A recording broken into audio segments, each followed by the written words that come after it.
Muy buenos días, estimados participantes del curso de Administración de la Calidad.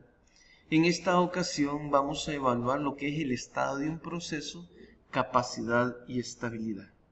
Entre los objetivos de aprendizaje que vamos a estudiar, primeramente tenemos identificar el estado de un proceso en cuanto a su capacidad y estabilidad para seleccionar la estrategia de mejora más adecuada. Segundo, conocer la estrategia de mejora adecuada para cada categoría del estado de un proceso, ya sea si es inestable e incapaz, estable pero incapaz, capaz pero inestable y estable y capaz. En el segundo objetivo, estamos identificando las 4 categorías del estado del proceso. Entonces, primeramente, el proceso lo vamos a evaluar. ¿Qué vamos a evaluar del proceso? Si este es estable y cuál es la capacidad del mismo. Eso es nosotros lo que evaluamos de lo que es un proceso. Y segundo, vamos a determinar cuál es el estado del proceso. Si es inestable e incapaz, estable pero incapaz, capaz pero inestable y estable y capaz. Prácticamente, este diagrama describe lo que tenemos como los objetivos. Primeramente, vamos a evaluar entonces y a definir qué es el estado de un proceso. Nosotros hemos visto en los capítulos anteriores el detalle cómo evaluar la capacidad de un proceso. Y eso nosotros lo usamos, lo analizamos utilizando los diagramas de la distribución normal. Eso lo vimos en el capítulo 2 y en el capítulo 5 de este libro correspondiente a la asignatura Estadística 1. En los capítulos 7 y 8 respectivamente, analizamos y evaluamos los diversos gráficos de control. En esos gráficos de control estudiamos la estabilidad y la distribución de un proceso y ello se determina a través de la variable tiempo. Cuando un proceso cumple con especificaciones de tal forma que el nivel de desconformidad es suficientemente bajo, ¿para qué? Para garantizar que no existan esfuerzos inmediatos para tratar de bajarlas y mejorar su capacidad. Con ello, ¿nosotros qué pretendemos? Nosotros pretendemos determinar en 4 categorías y asignar en esas mismas cuáles son las estrategias que vamos a utilizar para la mejora.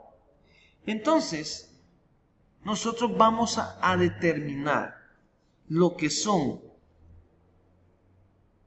primeramente,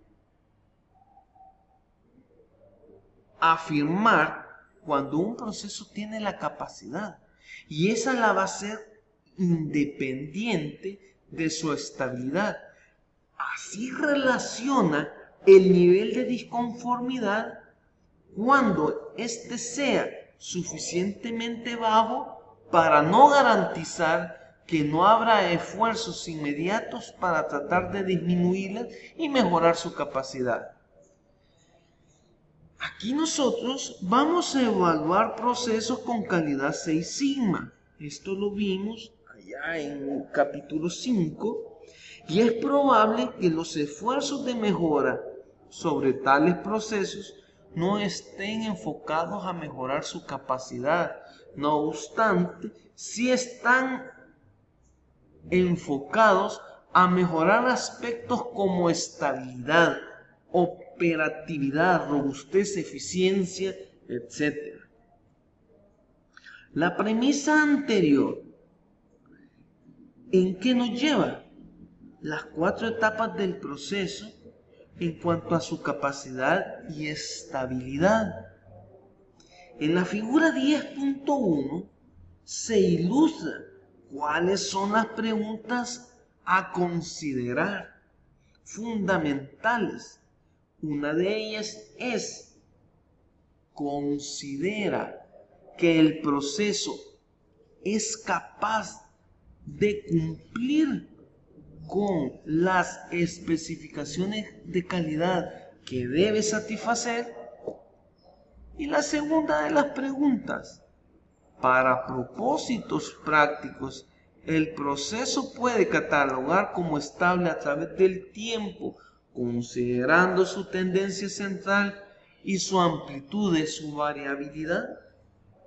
Estas preguntas pueden responderse de forma afirmativa o negativa, y eso genera 4 tipos de respuestas, las cuales las estamos ilustrando a continuación. Sí, sí, sí, no, no, sí y no, no. En la tabla 10.1 nos identifica y graficamos, prácticamente ubica en 4 categorías: A, B, C y D, el bloque de respuestas obtenidas.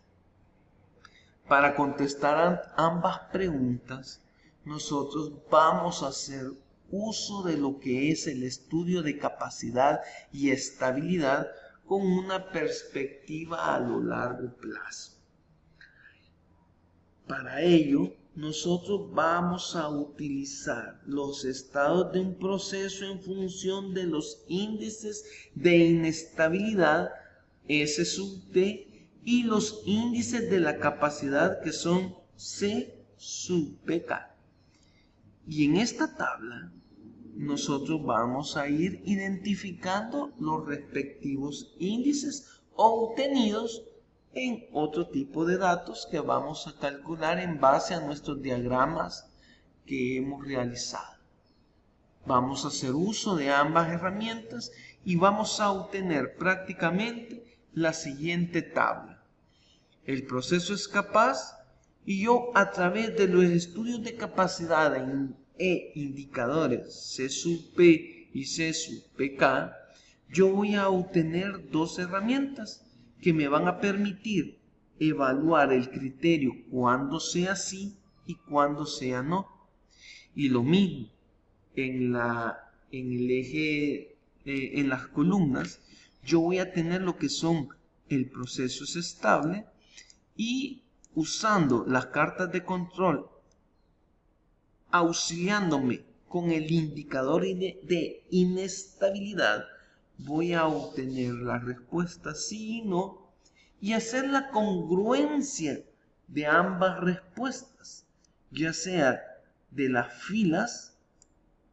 Si es sí, lo comparo con las columnas. Si es sí, sí, voy a obtener la respuesta A. El proceso es estable y capaz. Si el proceso es capaz y aquí obtengo una respuesta afirmativa, pero el proceso no es estable, yo voy a tomar la categoría B, capaz pero inestable. En la tercera respuesta o en la tercera congruencia de respuestas, yo obtengo un no y un sí. La respuesta es C, que concluye que el proceso es estable pero incapaz. Y cuando yo obtengo 2 negativas en 2 respuestas de no y no, mi respuesta es categoría D, que significa que es inestable e incapaz. Entonces, primeramente, yo voy a hacer uso de los datos históricos. Los datos históricos son los que reflejan la realidad del proceso. ¿Bajo qué análisis? Tiempo. Cuando yo hago un cambio en el proceso y no se ha registrado, entonces yo tengo que hacer uso de el último y reciente data, media vez esta no sea actualizada en los procesos anteriores. Luego voy a evaluar y analizar la estabilidad del proceso. Y la estabilidad del proceso la voy a saber a través del tiempo, que comprende datos históricos, y así poder calcular el índice de estabilidad, que el índice de estabilidad viene definido por esta letra, S sub T, y se recomiendan las actividades que describe a continuación. Uno, que sería analizar en las cartas de control obtenidas en el lapso de tiempo comprendido en los datos históricos. Y dos, hacer un estudio inicial con los datos históricos.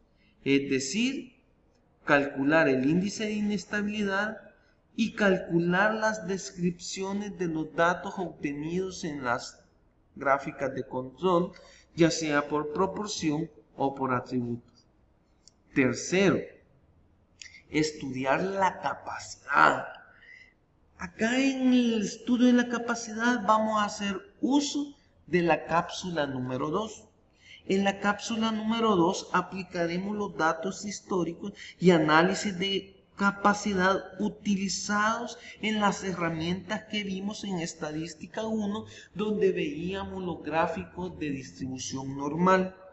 Es importante obtener los datos de indicadores de capacidad a corto plazo y sus equivalentes a largo plazo, así como los histogramas. Entonces nosotros vamos a aprender a calcular los datos C sub P, C sub PK, que son a corto plazo, y a largo plazo, que son las P sub P y las P sub PK. Y esto también vamos a auxiliarnos de lo que es una herramienta muy conocida por todos ustedes, que son los histogramas. Entonces, es preciso identificar los problemas de variación y esos problemas que están centrados. Bien, primeramente vamos a tener un ejercicio donde podemos calcular este dato que nos está proporcionando un gran indicador. ¿Cuál es precisamente ese indicador? El indicador del índice. Acá lo tenemos. S sub T. Entonces nosotros tenemos que determinar y calcular ese índice y esa fórmula. ¿Cuál es? Sencillamente esta, mira, S sub T, que va a ser igual, en este caso, 11 sobre 150. Pero ¿qué es 11 y qué es 150?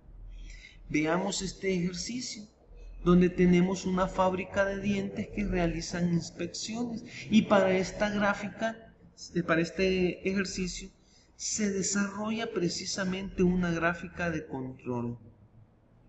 En la gráfica de control P, precisamente se observa que son 150 puntos graficados, y de esos 150 puntos hay 11 puntos que están fuera del límite de control superior. Esa división entre los puntos que están fuera de los límites de control dividido entre el total de gráficos es lo que a ti te va a dar un porcentaje. Ese porcentaje es el indicador de proporción que tú vas a identificar y estás graficando y vas a utilizar. ¿Para qué? Para evaluar la estabilidad de un proceso. No solo la estabilidad, sino que la capacidad de deducir si es estable o inestable, si es capaz o incapaz. Entonces, el primer punto, el indicador, el índice de inestabilidad, S sub T, que viene dado por los puntos que están fuera de los límites de control dividido entre el total de puntos a graficar. Y esta es la formulita que tú vas a ocupar. Este porcentaje de 7.3 nos va a permitir a nosotros interpretar y evaluar si es muy alto o si está dentro del parámetro permitido. Este es en primera de las cápsulas. En la segunda de las cápsulas vamos a aprender a calcular los indicadores de capacidad. Espero que sean de tu agrado. Nos vemos en la próxima cápsula informativa.